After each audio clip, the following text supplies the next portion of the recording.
The things that we have in our heart that we think are impossible are often just milestones waiting to get accomplished if you can push those limits.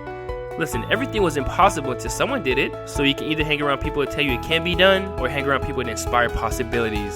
Welcome to the Path to Unlimited, weekly interviews with entrepreneurs, athletes, artists, those that inspire possibilities. And I'm your host, Julian Marion.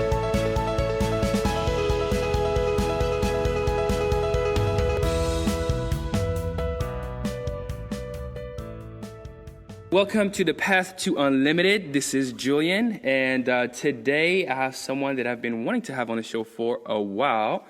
It is Tonya Hofmann. Tonya, welcome to the Path to Unlimited. Yay! Thanks for having me. So Tonya is the CEO and founder of the Public Speakers Association. We've actually met at a networking event a little while ago where I was still working. I don't say full-time, working in corporate job, right? When you say full-time, people are like, so you're not working full-time anymore? So working in a corporate job, and I was just amazed with her story. And the Public Speakers Association is really about helping speakers make money with, their gift that they were given, because sometimes it is challenging as a speaker to be able to go out, get connections, make money speaking. And a lot of the speakers that have amazing stories don't have always the opportunity to speak. So Tonya really created this Public Speakers Association to help speakers get out, get connected, learn, practice, and collaborate and grow, in writing books together, programs together. And there's a lot of people raving about, just the Public Speakers Association. And the cool thing about it is she has only 2 rules, right? How many groups you have that have like 20 million rules? Only 2. Only nice people and imperfect people, please. Yay. That's it, right? It's as simple as that. Well, Tonya, welcome again. So is there anything else? Like, let's say if somebody meets you at a networking event, and they say, hey, so my name is, so what do you do, Tonya? Oh, it's so much fun because I really go out there and make other people's dreams come true by letting them go out and change other people's lives. So it's like this huge ripple effect that I think is like finally this positive change that's happening in this world with all this negativity. Let's get out of that part of it and let's get into something fabulous where we're all helping each other. That is awesome. And I truly believe in what you're saying, especially with Success Magazine. He talks about Darren Hardy, how you have all this crap, pushed back by the media to people, that this is really what they believe the world is all about versus all the amazing stories of people that have fought cancers, they have, helped villages, just have schools and stuff, but you don't hear all those stories because it doesn't bring that much attention. Yes. So being able to be on the good people's side is refreshing. So tell us a little bit about you and your business.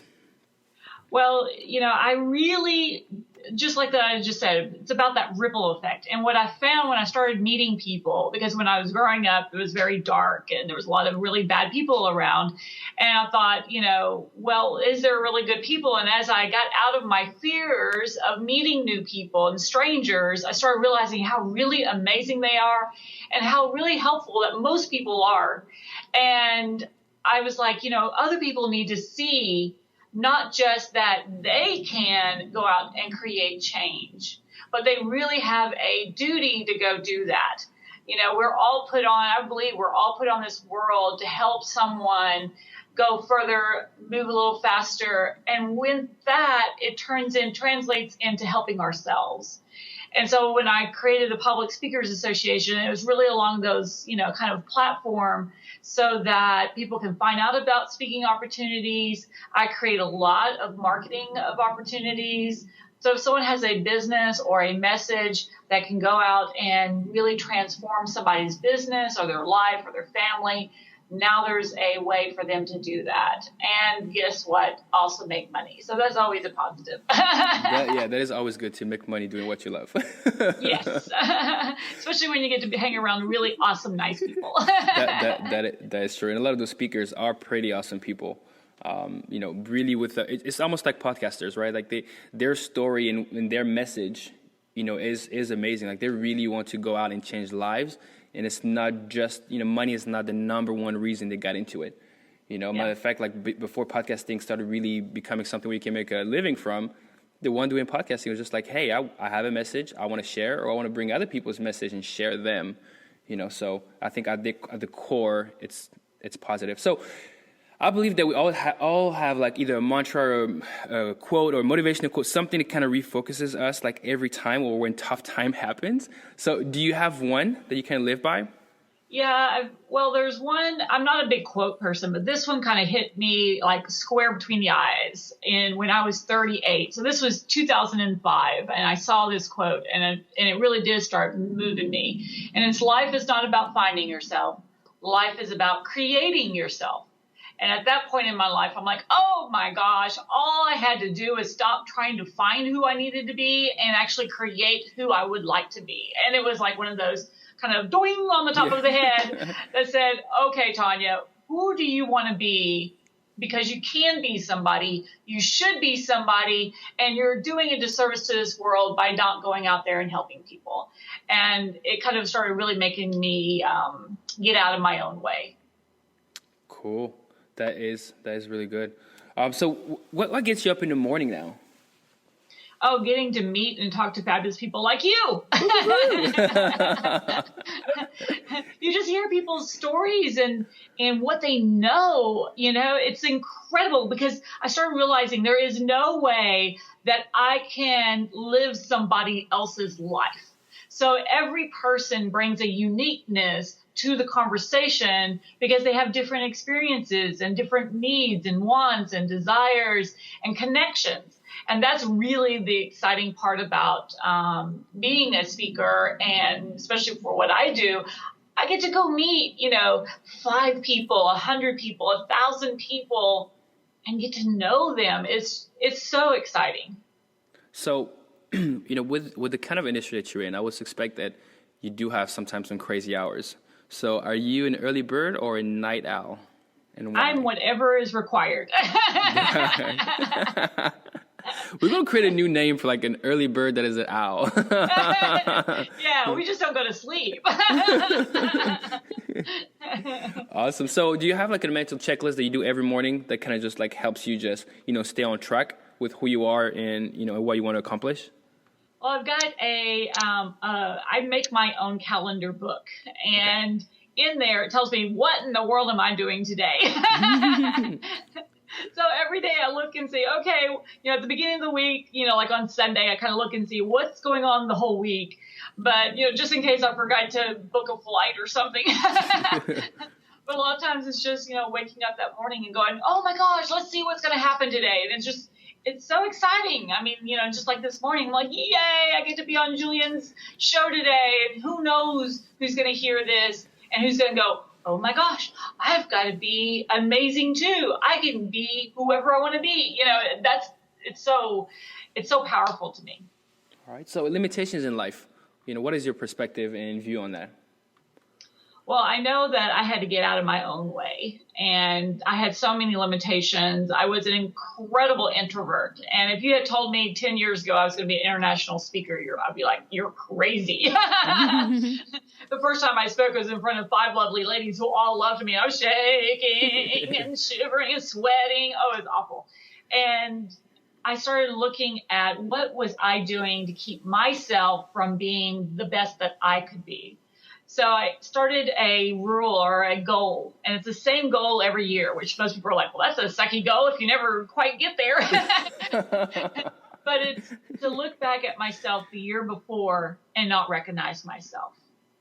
And if you can create that much momentum for yourself, and you have pushed yourself that hard to try to do things that are challenging, that gets you frustrated, that, makes your stomach go, oh my God, I can't believe I'm doing this.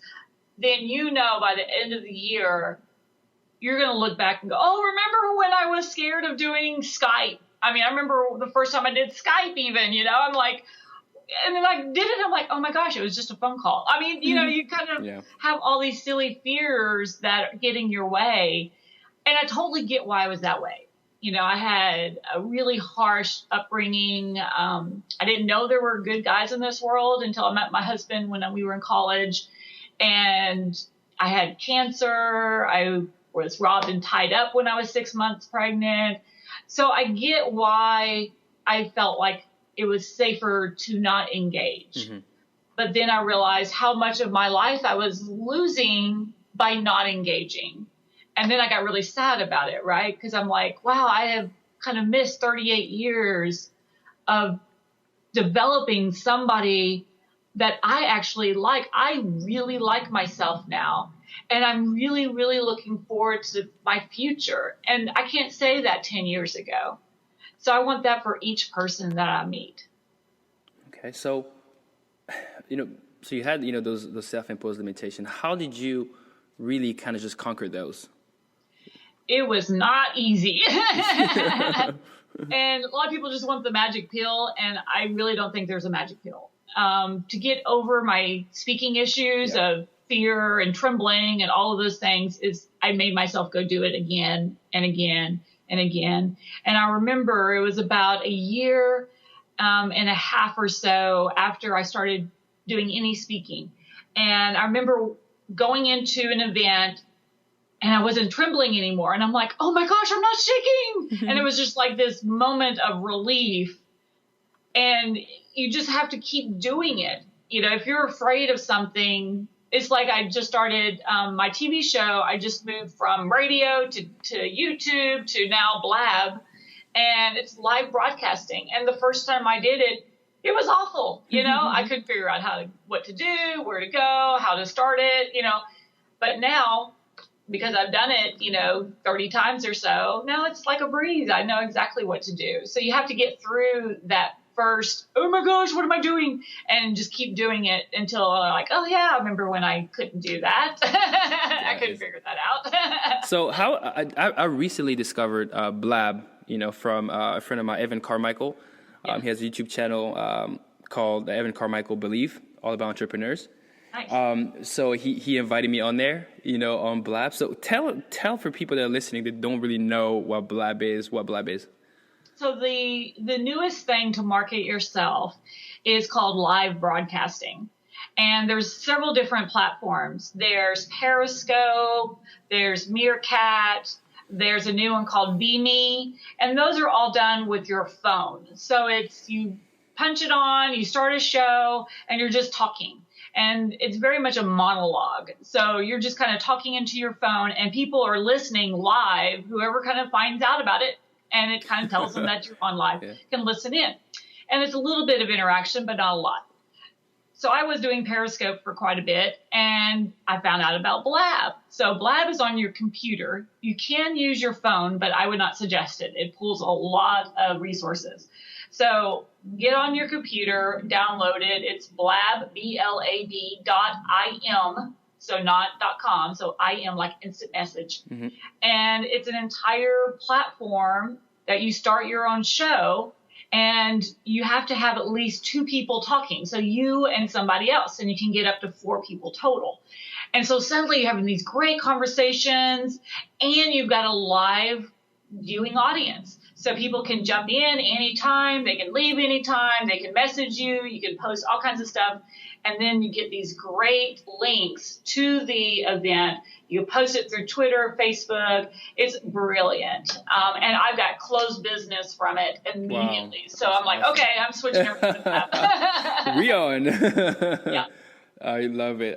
So, okay. And you'll have to come on my show. There we go. Yes, excited to do that. We did a Blab, like I said, last week, and I was like, what is this? This is awesome. And I met, I'm born in Africa, raised in Belgium as well, and I met a guy from Europe, and we started having a little conversation there, pre-interview. So I was like, man, this is pretty cool. So yeah. It was awesome. All right, so we kind of talk about the self-imposed limitations. I believe that we have self-imposed limitations, but also those that other people are trying to impose on us, right? Mm-hmm. So can you give us like a time where somebody trying to impose limitations on you, and what did you do? What steps did you take to kind of, conquer those? Yeah, there's always going to be someone that says you're crazy. I can't believe you're doing that. It doesn't make any sense. There's no way you're going to make any money. I mean, it's just like blah, blah, blah. And you have to stop listening to all of that. You have to stop listening to anyone who's negative. And that's why I started my rule, right? You have to be nice. So as soon as someone breaks the rule, I don't care what they're really saying. Now I have value, mentors and coaches that I value what they suggest for me. So that is something different. But if you're getting a random person that emails you and they're like, what you're doing is awful, you shouldn't be doing it. I mean, why are you listening? And I think that's really hard, especially for women. I think it's really hard because we really want people to like us and we really want to make everyone happy. And that was always my catcher. I would always, focus on the negative person in the room that was sitting there not agreeing with me and had a, all screwed up face and was like, I was like, why am I focusing on that person instead of this other person that brilliantly loves me and is all excited and wants to buy from me and, I could change their life. Why am I focusing on the positive? And so that was the biggest change for me, is that light bulb moment when I realized that about 10 to 25% of the people, so say if you're a speaker, you come into the room, about 10 to 25% of the people aren't going to like you. So if you go to a networking group, if you go any place, and you talk to random strangers, that's about the percentage that just doesn't like you. They don't like what you're saying. They don't like your hair, whatever it is. You just have to let those people go. And then focus on the other 25% that immediately wants to buy, that loves you, that wants to connect, who wants to do things with you. And then the other 50% that's left over, you put them into your database, you put them into your newsletters, you put them into social media so that you can continue the conversation until they decide if they're in the bottom half or in the top half. And you've got to be okay. And I never want anyone to ever look at their newsletter email system and look at who opts out. Yeah. It has nothing to do with you. So stop doing that. It doesn't matter. Focus on the positive and not the negative. All right, so fear, right? I know, especially in public speaking, it is real. It's totally real. It is real. So give us a time when you were fearful but did it anyway. And what was the result?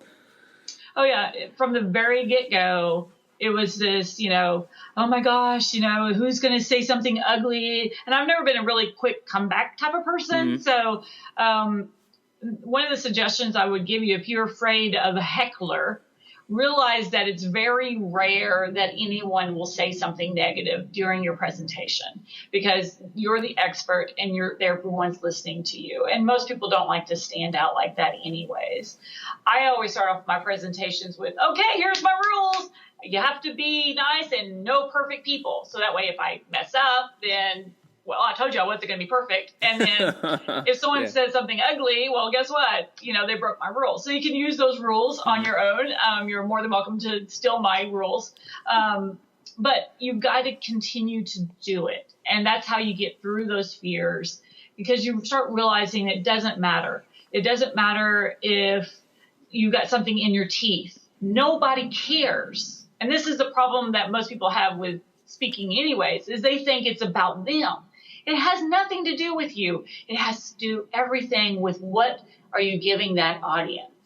Because the thing that caught me that I got super excited about is those moments from the get-go. I mean, even when I was shaking and I was horrible on stage, you could see when you said something that changed somebody's life and that light bulb going on in their head, when the person came up afterwards and like crying because you said something or you did something that affected them. And you can never take that away from me, that I was able to help somebody that day. And boy, it's kind of like, you get these like super energy shots, when something like that happens, and it happens all the time. And it's so exciting when it does. All right. So action plan, right? Like what action plan would you give someone that, wants to get into public speaking, right? Yeah. But is stuck and limiting themselves or allowing other people to limit them? Like what kind of action plan would you give them? What I would suggest is connections, because connections usually force you to do something. So get connected to Julian. If you're just listening to this podcast and you've never actually talked to him, guess what? We actually have voices and we have phones and we have emails and we have social media and instant message. So connect with people, connect with me, right? You start building a connection base of people that you can reach out to. And those are the people that will create opportunities. And then you always say yes. So if Julia was like, oh, you want to come on my show? The answer is yes. So whenever somebody gives you an opportunity, it's always a positive, unless it makes you feel, like they're, sometimes we have to listen to our gut, and our gut saying, don't do it, So you got to listen to yourself. But on the most part, take the opportunity, because that will force you to do something.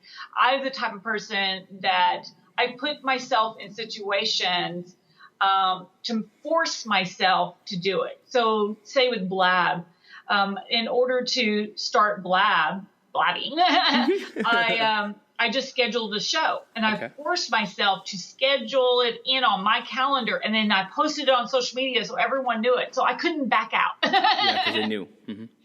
So you got to create opportunities. A lot of people join the Public Speakers Association for that, because we've got like our virtual summits. They're teleconferences. You get on the phone, you talk for 25 minutes, you give a great lead gen at the end, contact me for more information, that kind of thing. And it forces people to do their very first presentation and get it over the way. People always ask me, who is my favorite speaker I've ever listened, ever heard? And it was one of my members, and it was the very first time she's ever done a presentation. And she got on the virtual summit, and she started, and she said a couple sentences, and she started hyperventilating. And then she would, okay. And she would take a moment, and she'd get a drink, and then she would go, okay. And she would start again, and she'd be okay for a couple more sentences, and then she would hyperventilate all over again. And she would be like, okay. And she did that for 25 minutes. I mean, we were all worn out. And what was amazing is usually an audience would just drop off a call like that. But I think people were like, well, let's see where this train wreck is going to go, right? So they stayed on, and afterwards, everyone was cheering her, and she goes, I did it! I got through it! And she was so excited. And the next month, she did it again, and she only hyperventilated once, right at the beginning, and then she was fine. And then the next month, she never has hyperventilated again. That is success. That is movement. That is creating opportunities for yourself. All right. So how does someone make money, speaking? So you have to develop a business for you to sell through. So public speaking is a marketing tool for your business. So say if you're, wanting to speak about, Twitter, then you need to create something for people to buy into at the end. Whatever your platform is, you have to get people to follow you more, because in 30 minutes or an hour on stage, there's no way you can change people's life forever. So they must go further with you, and that is a sell. They have to buy into something further so that you can continue to help them. And that is where it breaks down a lot of times, because people will go, they speak, and then they walk away, and those people are left hanging. So you're really doing a disservice to all those people that just heard you, because you have not changed their life long term.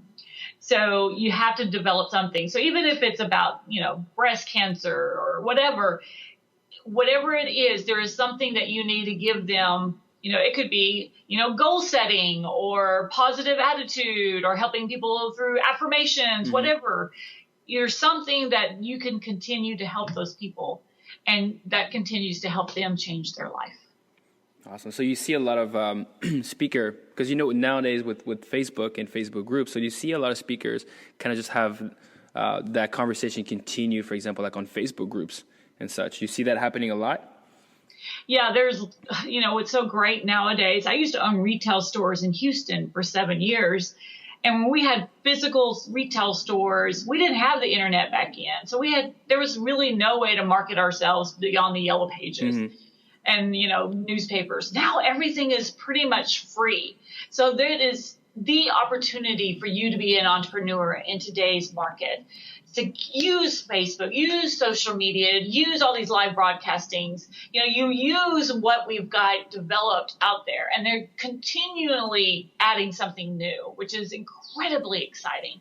So it is an opportune moment for people to jump in and help people beyond that first presentation. All right. So what do you believe is like one quality that you have that's kind of responsible for where you are today, right? Because you are in a, in a leadership position within an industry that has been known to be a male-dominated kind of industry, right? Speaking, and you're there in a position where you're actually leading, a little tribe, So what do you believe is like a quality that kind of makes you who you are now, able to lead people in this industry?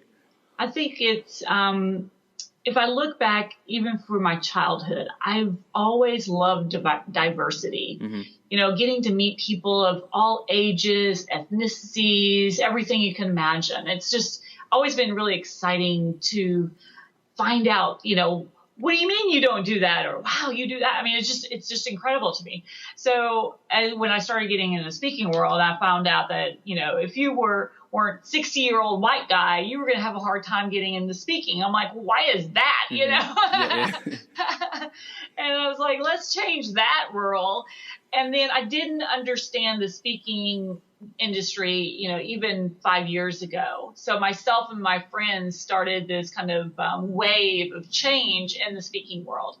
And that's why I started the Public Speakers Association, because I saw too much elitism, too many people saying you can't do that. Oh, that's a new person. They can't become a speaker. And I'm like, no, they have an incredible voice. They have an incredible message. They have to be a speaker.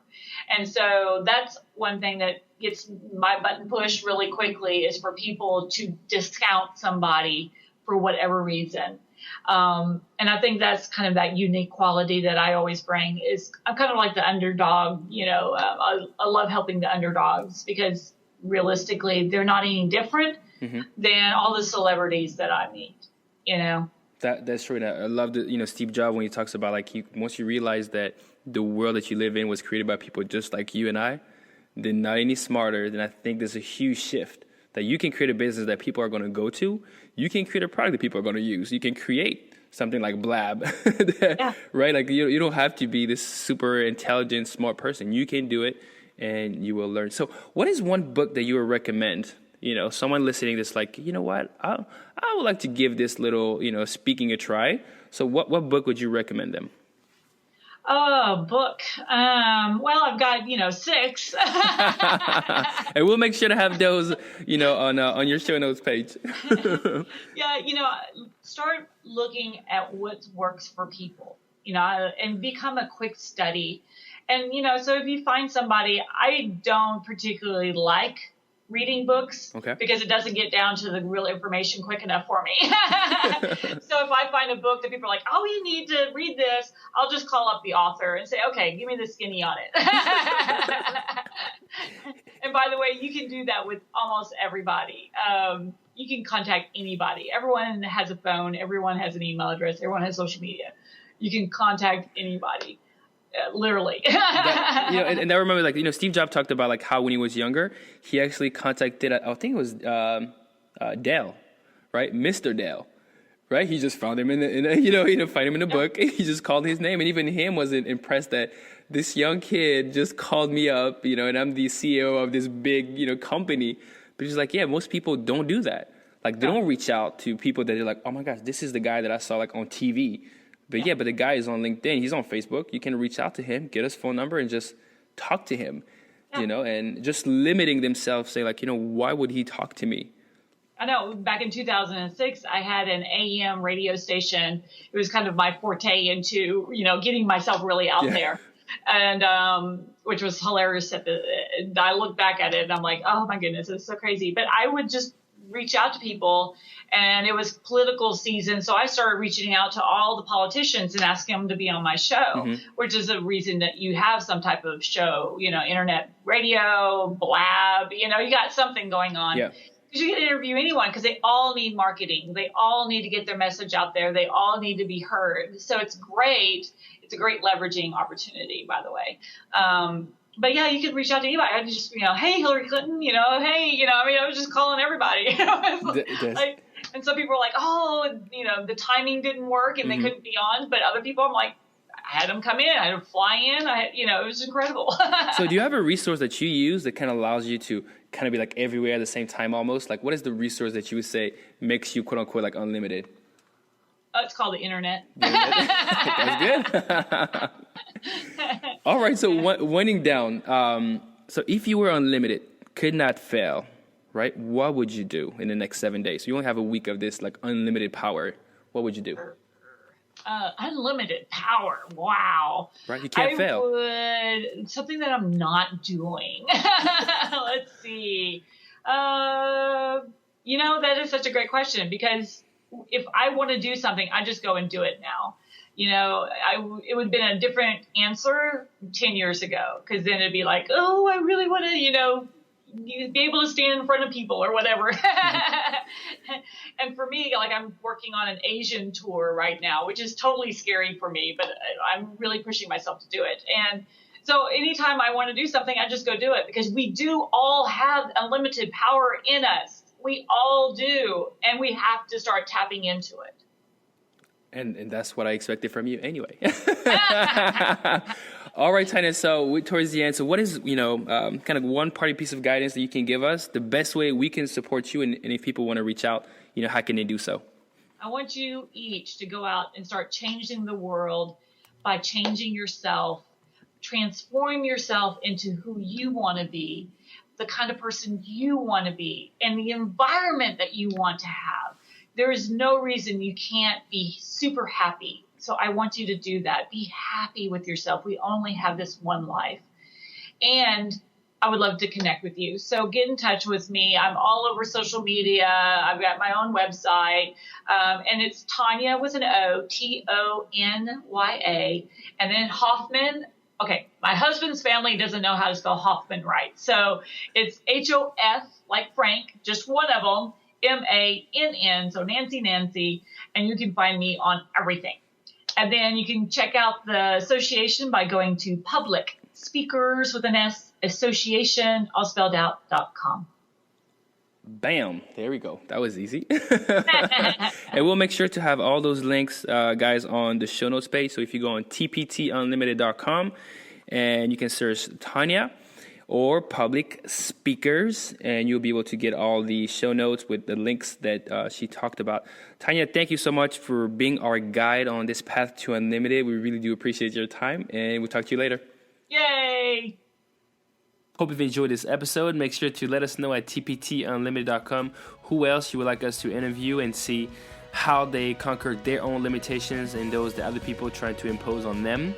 And as always, wherever you're listening to this, make sure to review us. If it's on iTunes, make sure to leave a review and rate. And that really helps our message being shared with the world. And also on Stitcher Radio. In life, you either put limitations on yourself or allow others to limit you. Accept compliments from everyone, limitations from no one. See you next week on this path to unlimited. Love you guys. Bye.